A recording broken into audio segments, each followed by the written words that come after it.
ಶಿವಾಯ ಗುರವೇ ನಮಃ. ಶ್ರೀಮಾತ್ರೇ ನಮಃ. ಶ್ರೀ ಸಚ್ಚಿದಾನಂದ ಗುರು ಪರಬ್ರಹ್ಮಣೇ ನಮಃ. ದೇವಿ ಮಹಾತ್ಮ್ಯ ಗ್ರಂಥವು 1ನೇ ಅಧ್ಯಾಯ 21ನೇ ಪದ್ಯ. ಹರನು ವಟಮೂಲದಲ್ಲಿ ಕುಳಿತಿರೆ ಗರುಡ ಕಿನ್ನರ ಸಿದ್ಧ ವಿದ್ಯಾಧರರು ಗುಹ್ಯಕ ಯಕ್ಷ ಗಂಧರ್ವರು ಕಿಂಪುರುಷ. ಹರಗಣವು ವೀರಗಣ ಮಹಾಭೂತರುಗಳ ಗಣವು ಪ್ರಮಥ ಪೈಶಾಚರುಗಳ ಗಣವಿರಲಿಕೆ ಎಸೆದುದು ಸಭೆ ಮಹೇಶ್ವರನ. ಆ ಒಂದು ಸಭೆಯ ಒಳಗೆ ಪ್ರವೇಶ, ದ್ವಾರಪಾಲಕರಿದ್ರಲ್ಲ, ಅದ್ರ ಒಳಗೆ ಪ್ರವೇಶ ಮಾಡಿದರೆ ಏನಿತ್ತು ಅನ್ನುವಂಥದ್ದನ್ನು ಇಲ್ಲಿ ವರ್ಣನೆ ಮಾಡ್ತಕ್ಕಂಥವರಾಗಿದ್ದಾರೆ. ಆ ಶಿವನು ವಟವೃಕ್ಷದ ಕೆಳಗೆ ಕೂತಿರ್ತಕ್ಕಂಥವನಾಗಿದ್ದಾನೆ. ಅಲ್ಲಿ ಪಕ್ಷಿರಾಜನಾಗಿರ್ತಕ್ಕಂಥ ಗರುಡನಿದ್ದಾನೆ. ಆಮೇಲೆ ಕಿನ್ನರರಿದ್ದಾರೆ, ವಿದ್ಯಾಧರರಿದ್ದಾರೆ, ಗುಹ್ಯಕರಿದ್ದಾರೆ, ಯಕ್ಷರು, ಗಂಧರ್ವರು, ಕಿಂಪುರುಷರು, ಹರಗಣ ಇದೆ, ವೀರಗಣ ಇದೆ, ಮಹಾಭೂತರುಗಳು ಇದ್ದಾವೆ, ಪೈಶಾಚರು ಗಣಗಳಿದ್ದಾವೆ. ಇವೆಲ್ಲ ಗಣಗಳಿಂದ ಅಲ್ಲಿ ಎಸೀತಾ ಇದೆ, ಆ ರೀತಿ ಕಾಣಿಸ್ತಾ ಇದೆ. ಇವು ನಾವು ಗರುಡ, ಕಿನ್ನರ, ಕಿಂಪುರುಷ ಅಂತ ಕೇಳ್ತೀವಿ. ಅವರ ಒಂದು ವಿಶಿಷ್ಟತೆ ಏನು, ಅದರ ಬಗ್ಗೆ ನಾವು ಹೆಚ್ಚಾಗಿ ತಿಳ್ಕೊಂಡಿರ್ಲಿಕ್ಕಿಲ್ಲ. ಸಾಮಾನ್ಯವಾಗಿ ಈಗ ಮಾತಾಡ್ತೀವಿ ಅಷ್ಟೇ. ಅವು ಏನೇನು ಕೆಲಸ ಮಾಡ್ತಾರೆ ಅದರ ಬಗ್ಗೆ ಸ್ವಲ್ಪ ವಿಚಾರ ಮಾಡೋಣ. ಇಲ್ಲಿ ಗರುಡ ಅಂದರೆ ಮಹಾವಿಷ್ಣುವಿನ ವಾಹನ, ದೊಡ್ಡ ಶಕ್ತಿ ವೇಗ. ಎಲ್ಲಿ ವಿಷ್ಣು ಅಂದರೆ ವ್ಯಾಪಕ, ಎಲ್ಲಿ ಬೇಕಾದ್ರೆ ಅಲ್ಲಿರ್ತಕ್ಕಂಥ ಎಲ್ಲ ಶಕ್ತಿಯನ್ನು ತಿಳಿದುಕೊಳ್ಳುವಂಥ ಚೈತನ್ಯ ಶಕ್ತಿ ಆ ಸಭೆಯಲ್ಲಿ ಇರ್ತದೆ ಅಂತ ಅರ್ಥ. ಆ ವ್ಯಕ್ತಿತ್ವ ರೂಪವೇ ಆ ಒಂದು ಗರುಡ. ಇನ್ನು ಕಿನ್ನರರು ಹೇಗಿರ್ತಾರೆ ಅಂದರೆ ಅರ್ಧ ಮಾನವ ದೇಹ ಇರ್ತದೆ, ಅರ್ಧ ಪ್ರಾಣಿ ರೂಪ ಇರ್ತದೆ. ನೀವು ನೋಡಿರ್ತೀರ, ಒಂದು ಪ್ರಾಣಿ ಇರ್ತದೆ, ಕುದುರೆ ಮುಖ ಇರ್ತದೆ, ಒಬ್ಬರ ಗಿಳಿ ಮುಖ ಇರ್ತದೆ. ಇವೆಲ್ಲ ಪುರಾಣದಾಗಿರ್ತವೆ ಬಿಡ್ರಿ ಅಂತ ಹೇಳ್ತಾರೆ. ಆ್ಯಕ್ಚುಲಿ ಇವೆಲ್ಲ ಒಂದು ದಿವ್ಯ ಸ್ವರೂಪಗಳಿವೆಲ್ಲವೂ ಕೂಡ. ನಮ್ಮ ಈ ಭೂಮಂಡಲದಲ್ಲಿ ಕಾಣಲಿಲ್ಲ ಅಂದ ಕೂಡಲೇ ಅವೆಲ್ಲ ಅಸತ್ಯ ಅಂತ ತಿಳ್ಕೊಳ್ಳೋದು ತಪ್ಪಾಗತ್ತೆ. ನಾವು ನೋಡಿಲ್ಲ ಅಂದರೆ ಅವಿಲ್ಲ ಅನ್ನೋದು ರಾಂಗ್. ಈಗ ಈ ಗಾಳಿ ನಮ್ಮ ಕಣ್ಣಿಗೆ ಕಾಣಿಸ್ತಾ ಇದ್ದಾನೆ, ಕಾಣಿಸೋದಿಲ್ಲ. ಮನಸ್ಸಿದೆ, ಕಾಣಿಸ್ತಾ ಇದ್ದಾನೆ, ಕಾಣಿಸ್ತಾ ಇಲ್ಲ. ದುಃಖ ಇದೆ, ಕಾಣಿಸ್ತಾ ಇದ್ದಾನೆ. ಅವ್ರಿಗಷ್ಟು ಅನುಭವ ವೇದ್ಯ ಇವು. ಹಾಗೆ ಕೆಲವೊಂದು ಅನುಭವ ವೇದ್ಯ ಇರ್ತವೆ, ಕಾಣಿಸಿಲ್ಲ ಕಣ್ಣಿಗೆ. ಭೌತಿಕ ಚಕ್ಷುಗಳಿಗೆ ಈ ಮನಸ್ಸೇ ಕಾಣೋದಿಲ್ಲ, ದುಃಖ ಅನ್ನೋದು ಕಾಣೋದಿಲ್ಲ, ಸುಖ ಅನ್ನೋದು ಕೂಡ ಕಾಣೋದಿಲ್ಲ. ಅಂದರೆ ಅವಿಲ್ಲ ಅಂತ ಅರ್ಥ ಅಲ್ಲ. ಹಾಗೆ ಇವು ಇರ್ತಕ್ಕಂಥದ್ದಿದೆ, ಆ ಸ್ಥಿತಿಗೆ ನಾವು ಹೋದಾಗ ಮಾತ್ರ ಇರ್ತದೆ ಅಂತ ಅರ್ಥ.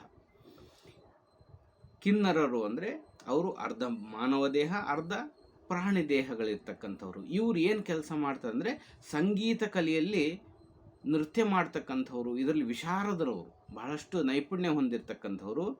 ಇವರು ದೇವಲೋಕದಲ್ಲಿರ್ತಕ್ಕಂಥ ಕಲಾವಿದರು. ಆ ಒಂದು ಕಲಾತತ್ವ ಅಲ್ಲಿದೆ ಅಂತ ಅರ್ಥ. ಮತ್ತು ಸಿದ್ಧವಿದ್ಯಾಧರರು ಇವರು ಹೇಗಿರ್ತಾರೆ ಅಂದರೆ ತಪಸ್ಸು ಯೋಗದಿಂದ ಸಂಪೂರ್ಣ ಒಂದು ಸಿದ್ಧಿಯನ್ನು ಪಡೆದಿರತಕ್ಕಂಥವ್ರು. ಇವರು ಆ ಒಂದು ಶಿವನ ಒಂದು ಆ ಸಭೆಯಲ್ಲಿ ಇರ್ತಕ್ಕಂಥವ್ರು. ಇವರು ಏನು ಮಾಡ್ತಾರೆ, ಈಗ ನಮಗೆ ಜ್ಞಾನ ಬೇಕು ಅಂದಾಗ ಅದರ ಒಂದು ತಪನೆಯಲ್ಲಿ ನಾವು ತಪನ ಇರ್ತದಲ್ಲ, ಅದು ಬೇಕು ಜ್ಞಾನ ಬೇಕು ಅನ್ನುವಂಥ ಸ್ಥಿತಿಯಲ್ಲಿರ್ತಕ್ಕಂಥ ಚಿಂತನೆ ಮಾಡ್ತಕ್ಕಂಥ ಮನಸ್ಸಿಗೆ ಕೆಲವೊಂದು ಆಲೋಚನೆಗಳನ್ನು, ಸ್ಫುರಣೆಗಳನ್ನು ನಮಗೆ ಕೊಡ್ತಕ್ಕಂಥವ್ರು ಯಾರು ಅಂದರೆ ಸಿದ್ಧವಿದ್ಯಾಧರರು. ಅವರು ನಮಗೆ ಸ್ಫುರಣೆಯನ್ನು ಮಾಡ್ತಾ ಇರ್ತಾರೆ. ಈ ಒಂದು ಕೆಲಸವನ್ನು ಅವರು ಮಾಡ್ತಕ್ಕಂಥವ್ರು.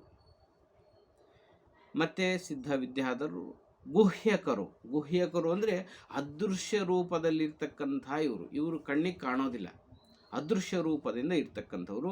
ಇವರೇನಕ್ಕಂದರೆ ಧನ ಮತ್ತು ರಹಸ್ಯವಾಗಿರ್ತಕ್ಕಂಥವ್ರು ರಕ್ಷಣೆ ಮಾಡ್ತಕ್ಕಂಥ ಒಂದು ವ್ಯವಸ್ಥೆ ಇರ್ತಕ್ಕಂಥವ್ರು ಅವರು.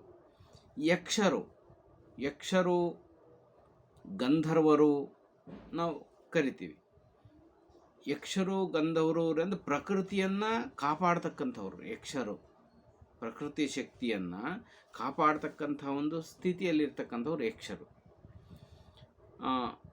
ಯಮಧರ್ಮರಾಜರ ಒಂದು ಸನ್ನಿವೇಶ ಬರ್ತದೆ. ಯಕ್ಷರಾಜರು ಅವರು ಭಯಂಕರವಾಗಿರ್ತಕ್ಕ ಸೌಮ್ಯ ರೂಪನೂ ಇರ್ತದೆ, ಭಯಂಕರ ರೂಪನೂ ಇರ್ತದೆ. ಅವರು ಪ್ರಕೃತಿಯನ್ನು ರಕ್ಷಣೆ ಮಾಡಲಿಕ್ಕಾಗಿ ಇರ್ತಕ್ಕಂಥ ಒಂದು ದೈವತಾ ಶಕ್ತಿಗಳು. ಇನ್ನು ಗಂಧರ್ವರು ಅಂದರೆ ಇವರು ಸುಂದರವಾದ ಮಾನವ ದೇಹ ಇರ್ತಕ್ಕಂಥವರು, ಸಂಗೀತ ಗಾಯಕರು. ಇವರು ದೇವಲೋಕದಲ್ಲಿ ಇರ್ತಕ್ಕಂಥವರು ಕಲಾವಿದರು, ಮಹಾನ್ ಕಲಾವಿದರು. ಇವರ ಒಂದು ಕೃಪೆಯಿಂದಲೇ ಈ ಒಂದು ಲೋಕದಲ್ಲಿ ಕಲೆಗಳಲ್ಲಿ ಹೆಚ್ಚು ಉನ್ನತ ಸ್ಥಿತಿಯನ್ನು ಪಡಿತಕ್ಕಂಥವ್ರು ಕೂಡ ಇವರ ಅಂಶ, ಇವರ ದೃಷ್ಟಿ ಅವರ ಮೇಲೆ ಬಿದ್ದಿರುತ್ತದೆ ಅಂತ ಅರ್ಥ. ಮತ್ತು ಕಿಂಪುರುಷರು ಇವರು ವಿಚಿತ್ರವಾಗಿರ್ತಕ್ಕಂಥ ಅರ್ಧಮಾನವ ಶರೀರವಾಗಿರ್ತಕ್ಕಂಥವ್ರು. ವಿಚಿತ್ರ ಅರ್ಧಮಾನವ ರೂಪ, ಒಂದೊಂದು ವಿಚಿತ್ರ ರೂಪದಲ್ಲಿ. ಇವರು ಏನಂದರೆ ರಕ್ಷಣೆ ಮಾಡ್ತಕ್ಕಂಥ ವ್ಯವಸ್ಥೆ, ಭಕ್ತರನ್ನು ಕಾಪಾಡ್ತಕ್ಕಂಥ ವ್ಯವಸ್ಥೆ ಇವರು ಇರ್ತಕ್ಕಂಥದ್ದು. ಇದು ಯೋಧ ಶಕ್ತಿ,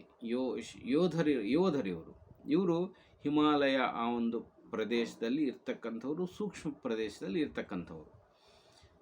ಹರಗಣ ಅಂದರೆ ಶಿವನ ಗಣವು ಇಲ್ಲಿ ಹೇಳ್ತಕ್ಕಂಥವ್ರು ಹೋಗ್ತಾರೆ. ವೀರಗಣ ಅಂದರೆ ಅದರಲ್ಲಿ ವೀರತ್ವ ಅಂದರೆ ಉಗ್ರತ್ವ ತೋರಿಸ್ತದೆ. ಉಗ್ರವಾಗಿರ್ತಕ್ಕಂಥವ್ರು ಯೋಧ ಸ್ವರೂಪರು, ಇವರು ಶಿವಗಣದಲ್ಲಿ ಬರ್ತಕ್ಕಂಥವ್ರು. ಭೂತಗಣಗಳು ಮತ್ತು ಪಿಶಾಚ ಶಕ್ತಿಗಳು ಈ ಒಂದು ಶಿವನ ಅಂಶದಲ್ಲಿ ಇರ್ತಕ್ಕಂಥದ್ದು. ಇವರು ಭಯಾನಕ ರೂಪ ಇರ್ತಕ್ಕಂಥವ್ರು, ಅಂಧಕಾರ ಸ್ವರೂಪದಲ್ಲಿರ್ತಕ್ಕಂಥವ್ರು, ಮತ್ತು ಪೀಡೆ, ನಕಾರಾತ್ಮಕ ಶಕ್ತಿಯನ್ನು ಉಂಟು ಮಾಡ್ತಕ್ಕಂಥವ್ರು. ಇವರು ಅಶುಭಗಳಿಗೆ ಆತ್ಮಸ್ವರೂಪದಲ್ಲಿ ಇರ್ತಕ್ಕಂಥವ್ರು ಅಂಥೇಳಿ ಶಾಸ್ತ್ರಗಳು ಹೇಳ್ತವೆ. ಈ ರಾಕ್ಷಸರು ಇವು ಸೂರ್ಯಲೋಕದಲ್ಲಿ ಹೇಳ್ತಾರೆ. ಸೂರ್ಯ ಒಂದು ವರ್ಣನೆ ಮಾಡಬೇಕಾದ್ರೆ ಸೂರ್ಯನಲ್ಲಿ ರಾಕ್ಷಸರು ಇದ್ದರು ಅಂತ. ಅವರು ಒಳ್ಳೆಯ ರಾಕ್ಷಸರು ಇರ್ತಾರೆ. ಹೀಗೆ ಇಲ್ಲಿ ಕೂಡ ಪಿಶಾಚ ಗಣಗಳು ಅಂದರೆ ಅವು ಯಾರಿಗೆ ಕೆಟ್ಟದ್ದು ಮಾಡ್ಬೇಕು ಅವನು ಕೆಟ್ಟದ್ದು ಮಾಡ್ತವೆ, ಒಳ್ಳೆಯವ್ರಿಗೆ ಒಳ್ಳೆಯದನ್ನೂ ಮಾಡ್ತವೆ. ಪಿಶಾಚರು ಈ ಥರ ಇರ್ತದೆ, ರಾಕ್ಷಸರು ಇರ್ತಾರೆ. ಹೀಗೆ ವಿಶೇಷವಾಗಿರ್ತಕ್ಕಂಥ ಈ ಒಂದು ಸಭೆ ಇಷ್ಟು ರೀತಿಯಾಗಿ ಅಲ್ಲಿ ಮಹೇಶ್ವರನ ಸಭೆ ಎಸೆದಿತ್ತು ಅಂಥೇಳಿ ಇಲ್ಲಿ ವರ್ಣನೆಯನ್ನು ಮಾಡ್ತಕ್ಕಂಥದ್ದು. ಶಿವಾಯ ಗುರುವೇ ನಮಃ. ಶ್ರೀಮಾತ್ರೇ ನಮಃ.